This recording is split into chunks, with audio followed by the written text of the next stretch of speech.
The electrostatic potential inside a charged spherical ball is given by phi equals to ar square plus b, where r is the distance from the center. A and B are constants. Then the charge density inside the ball is, पहले ball बना लेते हैं, और इस ball के अंदर जो हमें पोटेंशियल दे रखा है, यहाँ पे फाई से दिखाया, नॉर्मली पोटेंशियल बी से दिखाते हैं, खैर जो फाई फंक्शन है वो दे रखा है A R square plus B. हमसे चार्ज डेंसिटी पूछी गई है। देखिए चार्ज डेंसिटी का रिलेशन इलेक्ट्रिक फील्ड से है, ये तो हमको डेरिवेशन से पता है बेसिक एनसीईआरटी, कि हम अगर अंदर की बात करें तो K Q X upon R Q ये निकल के आता है। अगर एक्स के फॉर्म में निकालना चाहते हैं, हमको पता है कि अगर भरी हुई है इंसुलेटिंग बॉल है तो ये वाला ग्राफ बनता है, होप आपको याद होगा, ऐसा वाला है ना। तो उसके लिए अंदर ये बात चलती है, यही ग्रेविटेशन में भी यही फॉर्मूला चलता है। लेकिन हमें चार्ज डेंसिटी चाहिए। चार्ज डेंसिटी के हिसाब से देखें तो इलेक्ट्रिक फील्ड का फॉर्मूला था रो आर बाई 3 एप्सिलॉन, ये फॉर्मूला होता है स्फीयर के लिए, जो इंसुलेटिंग स्फीयर होता है उसके लिए। This is the formula for it. और ये तब के लिए है जब रो कांस्टेंट हो, ध्यान रखिए, जब रो कांस्टेंट है तब के लिए फॉर्मूला है। तो पहले हमें ये देखना पड़ेगा कि यहाँ से आंसर क्या निकल के आ रहा है, लेट अस सी। सो हमें इलेक्ट्रिक फील्ड देखनी पड़ेगी पहले, minus D phi by D R. Normally हम लिखते हैं माइनस का D V by D R, पर यहाँ फाई वी का रोल प्ले कर रहा है। So we can also use से a vector sign, so we'll use an I cap, you can use J cap, you can use K cap, anything you can use, क्योंकि एक ही use कर रहा है। खैर D by D R of A R square plus B, और solve होकर क्या आता है माइनस का 2AR आई कैप। तो इलेक्ट्रिक फील्ड हमारी माइनस का आई कैप आ गई। इसका मतलब ये होता है कि इलेक्ट्रिक फील्ड इनवर्ड है। तो पहली बात तो ये हो गई कि इनवर्ड तभी हो सकती है जब चार्ज बॉल के अंदर नेगेटिव हो, और बट नेचुरल बात है चार्ज डेंसिटी भी नेगेटिव होगी। तो क्या हम पकड़ पा रहे हैं डायरेक्ट यहीं से ऑप्शन को? नहीं पकड़ सकते, क्योंकि इन्होंने चालाकी कर रखी, चारों ऑप्शन नेगेटिव दे रखे। दूसरी बात, हमने ये नोटिस कर लिया कि इलेक्ट्रिक फील्ड का रिलेशन प्रोपोर्शनल टू आर है। जब प्रोपोर्शनल टू आर होता है तो चार्ज डेंसिटी कांस्टेंट होती है। ध्यान रखना, अगर आपकी आर की वैल्यू 1 या 1 से ज़्यादा है तो आप ये लॉजिक यूज़ कर सकते हैं, क्या इलेक्ट्रिक फील्ड की प्रोपोर्शनैलिटी जो भी आर के साथ होगी पावर n, रो की वो एक कम होगी हमेशा। अगर यहाँ 1 आ रहा है तो रो की होगी r पावर 0, एक कम। ये सिर्फ लीनियर फंक्शंस के लिए अवेलेबल है ये लॉजिक, और ग्रेटर देन इक्वल टू 1 से स्टार्ट होता है, और इंटीजर के लिए एप्लीकेबल है ना। तो इससे हमने दो ऑप्शंस काट दिए।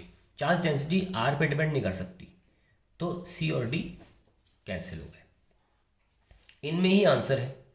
अब हम इन दोनों को इक्वेट कर सकते हैं। तय हो चुका है कि ई प्रोपोर्शनल टू आर है, तो हम इसको इससे कंपेयर करेंगे और आपको आंसर दिख रहा होगा। आइए कंपेयर कर लेते हैं।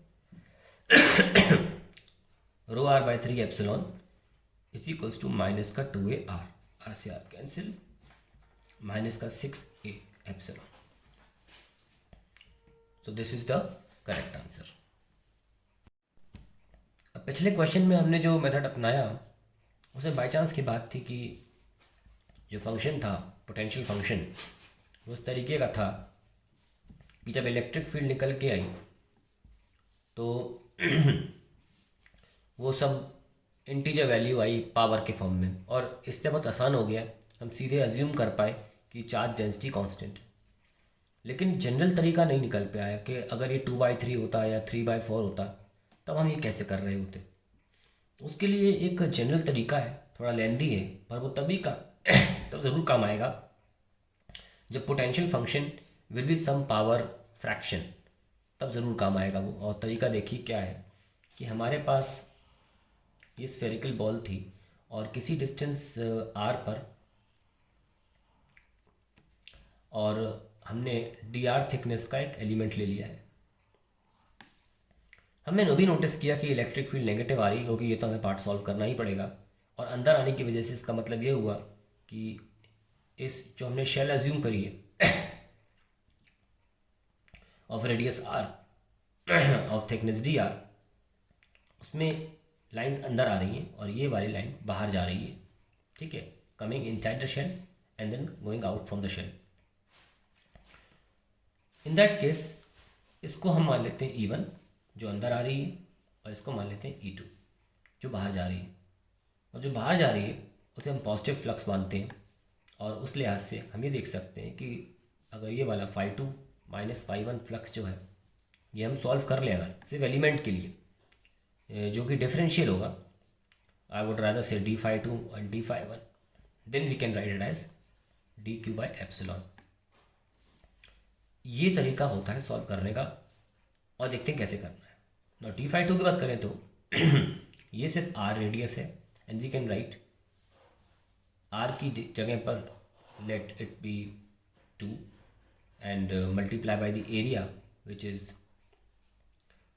4πr² माइनस E1 जो कि बाहर से है, and multiply by the area 4π, the radius is r plus dr का square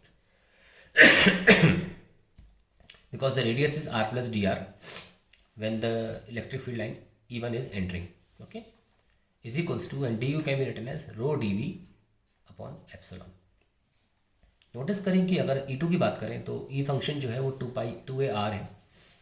so in that case क्योंकि हमने ऑलरेडी साइंस ले लिए तो ये नेगेटिव साइन की वजह ज़रूरत नहीं है सोचने की, सीधे हम पॉजिटिव फॉर्म में ले सकते हैं क्योंकि हम डायरेक्शन लेके चल रहे हैं, ठीक है ना।